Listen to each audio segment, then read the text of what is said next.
आगे बढ़ेंगे। मध्य प्रदेश में बागी हुए बीजेपी नेता लगातार पार्टी की मुसीबत बढ़ा रहे हैं। पहले तो वो बीजेपी का साथ छोड़कर गए और उसका विरोध करने लगे। अब नेता अपनी पुरानी पार्टी के खिलाफ अलग से कैंपेन चला रहे हैं। रतलाम से बागी हुए अरुण राव भी कुछ ऐसा ही कर रहे हैं। अरुण राव पार्टी से बगावत करके एकम सनातन भारत दल से टिकट हासिल वो कर चुके हैं और अब बीजेपी के खिलाफ पोल खोलकर सभा कर रहे हैं। अरुण साव ने बीजेपी के साथ सीएम शिवराज पर भी निशाना साधा है। उन्होंने कहा है कि सीएम शिवराज की अवैध कॉलोनी को वैध करने की घोषणा पूरी तरह से झूठी है। वो दावा कर रहे हैं कि जिन कॉलोनियों के बारे में मुख्यमंत्री वैध करने का दावा कर चुके हैं वो आज भी अवैध हैं। और इतना ही नहीं, अरुण राव ने बड़ी गंभीर आरोप यह भी लगाया है कि उन्होंने कहा कि एक बार सीएम शिवराज के क्षेत्र बुधनी में चुनाव के दौरान उनकी हत्या होते रह गई थी। ये एक बहुत बड़ा आरोप लगाया है अरुण राव ने। और उन्होंने ये भी कहा है कि पूरी जो जितनी भी घोषणाएं कर रहे हैं मुख्यमंत्री वो सारी झूठी हैं। उन्होंने कहा कि हमने कॉलोनियों को वैध कर दिया, जबकि वो वैध नहीं हुई, अभी भी अवैध हुई हैं। और एक और बड़ा आरोप उनकी तरफ से ये लगाया गया कि मैं उनके क्षेत्र बुधनी में गया था, सीएम शिवराज सिंह के क्षेत्र में, वहां पर मेरी हत्या होते बची है। के चुनाव में बुधनी गया था, उपचुनाव में माननीय हिम्मत जी को उठाई, तब गृह मंत्री हुआ करते थे। उन्होंने कहा कि भैया आ जाओ, 2-4 लोगों को लेके मैं चला गया। रात को वहाँ कांग्रेसियों से संघर्ष हो गया मेरा। हमने वो संघर्ष किया है, मेरा तो मर्डर होते होते बचा है।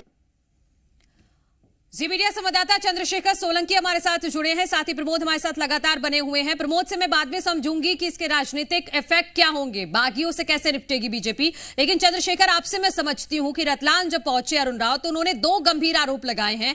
पहली बात यह कि शिवराज सरकार ने जितनी घोषणाएं की वो सब झूठी हैं।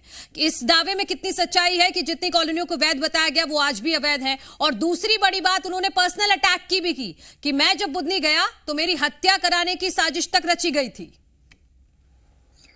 जी बिल्कुल, अब बागी जो है मुसीबत बनते नजर आ रहे हैं। देखिए, रतलाम जिले में आलोट पे भी जो है बागी सामने आए थे, रमेश मालवी, लेकिन वहां पर जो है ये जो डैमेज कंट्रोल कर लिया गया भाजपा की ओर से, लेकिन रतलाम में शायद नहीं हो पाया। और इसके कारण जो है अब बीजेपी से इस्तीफा देकर जो अरुण राव हैं, जो पार्टी में काफी समय से रहे हैं, उन्होंने यही कहा है सभाओं से कि हम पार्टी में काफी समय से, लेकिन नाराजगी भी इसी बात पर है कि तवज्जो नहीं मिली है पार्टी में, तो इस बात को लेकर के वो खड़े हुए हैं।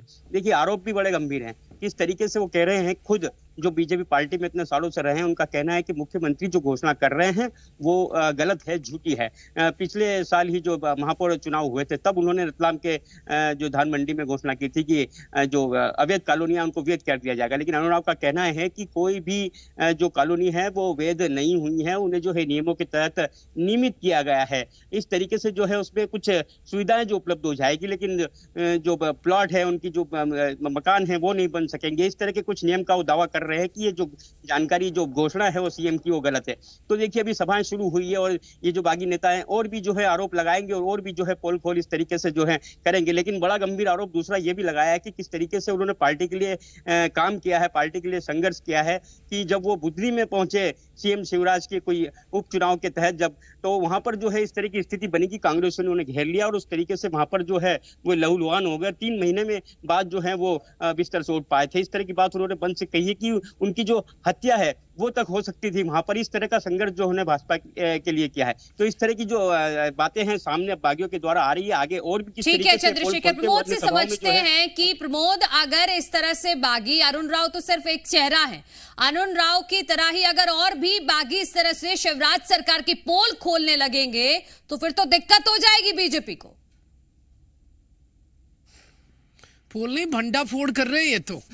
और किसकी कर रहे हैं? देखिए, जब दोस्ती में दरार आ जाती है तो दरार भारी पड़ जाती है, और भारी इतनी पड़ती है कि वो सत्ता की कुर्सी की जो रास्ता होता है उसमें रुकावट बन जाती है। एक पुरानी कहावत है कि अपने रूठे दोस्त को मना लीजिए, क्योंकि समय बड़ा बलवान होता है और जब दूरियां बढ़ती हैं तो एक दूसरे की कमजोरियां जानते हैं, और जानते हैं तो और जब वो बोलते हैं तो भंडाफोड़ कर देते हैं। और वही हालात कमोवेश मध्य प्रदेश बीजेपी के नजर आ रहे हैं। सीएम शिवराज के कभी क्लोज रहे और पार्टी के लिए काम करने वाले अरुण ने अब खुलकर मोर्चा खोल दिया है। सीएम शिवराज ने बड़ी जोर शोर से भाई लूटी कि हमने अवैध कॉलोनियों को वैध कर दिया पूरे मध्य प्रदेश में। लेकिन ये बात सही है, यदि अरुण कह रहे हैं और घर से यदि चिंगारी उठी है, मतलब साफ है कि अवैध कॉलोनियों को वैध करने वाला महज एक गुमराह करने का खेल था। क्योंकि आज भी आप देखेंगे तो अवैध कॉलोनियों को वैध तो कर दिया गया, कागजों पर इवेंट कर दिए गए, ऐलान कर दिए गए, लेकिन वो कॉलोनियां अभी भी मूलभूत सुविधाओं से जूझती नजर आए, चाहे बिजली कनेक्शन हो या फिर वहाँ का डेवलपमेंट हो। ये तमाम चीज़ें रुक गई हैं। हाँ, कुछ कानूनी पैच और दाव में ऐसा उलझाया कि जनता को ये सिद्ध कर दिया कि हमने वैध कर दिया, लेकिन अभी भी वहाँ पर लोग लोन के लिए तरस रहे हैं, वो फाइनेंस नहीं करा पा रहे हैं। यदि हाउस लोन लेना है उन्हें तो बिजली कनेक्शन के लिए मोहताज हैं और कई मूलभूत और जो सुविधाएं होना चाहिए वो नहीं है। तो कुल मिलाकर जो ऐलान है, ऐलान की अब पोल खुलती नजर आ रही है। और वो खोल कौन रहे? बीजेपी के अपने जो बागी हैं, जो नाराज हैं, उन्होंने खुलकर मोर्चा खोल दिया। 18 में भी यही हुआ था कमोबेश, जो इस वक्त नजर आ रहा है। और तब क्या हाल हुआ था, नतीजे सबको पता है।